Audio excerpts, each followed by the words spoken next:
Sementara itu pemirsa, Kementerian ATR BPN telah memecat 8 pegawai terkait sertifikat di kawasan pagar laut. Salah satunya Joko Susanto yang merupakan mantan Kepala Kantor Pertanahan Subang dan Kabupaten Tangerang. Joko Susanto sendiri sebenarnya sudah pensiun pada Oktober 2024 lalu. Lantas untuk apa pemecatan pegawai yang sudah pensiun?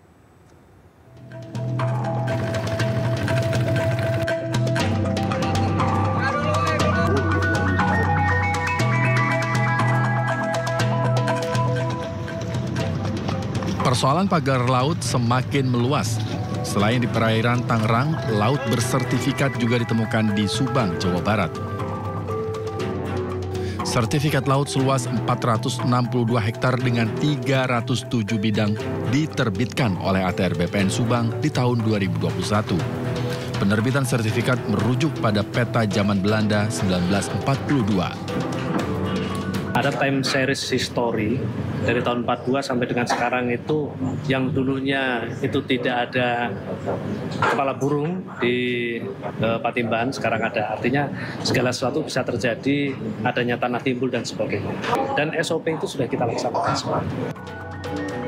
Keterangan Herman langsung dibantah oleh nelayan. Seorang nelayan di Cirewang mengaku sejak Presiden Soeharto, Teluk Cirewang merupakan laut, bukan daratan. Bukan, ini emang laut dari dulu masih dalam, sekarang udah dangkal, udah susah nelayat pun di sini. Jika penerbitan sertifikat merujuk pada peta zaman Belanda, lantas mengapa ada nama-nama nelayan dan warga dicatut tanpa izin untuk pembuatan sertifikat tersebut? Ini tahu tiba-tiba aja. KTP nggak dipinta? Enggak dipinta apa aja, nggak pinta. Ini tahu tiba-tiba aja. Kini 8 pegawai Kementerian ATR BPN dipecat, termasuk Joko Susanto yang pernah menjabat Kepala Kantor Pertanahan Kabupaten Tangerang pada 2023. Padahal Joko Susanto sudah pensiun pada Oktober 2024 lalu. Lantas, untuk apa memecat pegawai yang sudah pensiun? Ya kalau udah pensiun ya nggak mungkin dipecat, udah pecat otomatis. Dan bukan kewenangan kita lagi. Kalau pemecatan kan bagi pihak-pihak yang terlibat, yang masih aktif, yang kita pecat itu. Kalau yang sudah pensiun ya udah pensiun, mau gimana lagi. Joko Susanto pernah menjabat sebagai Kepala Kantor Pertanahan Kabupaten Subang dengan kasus sertifikat laut yang sama. Keberadaan Joko Susanto kini tak diketahui.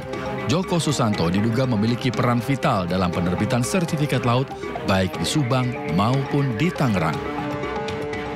Mereka yang melakukan perbuatan pelanggaran hukum, ya, itu tidak bisa kemudian bebas begitu saja dengan alasan bahwa dia sudah pensiun.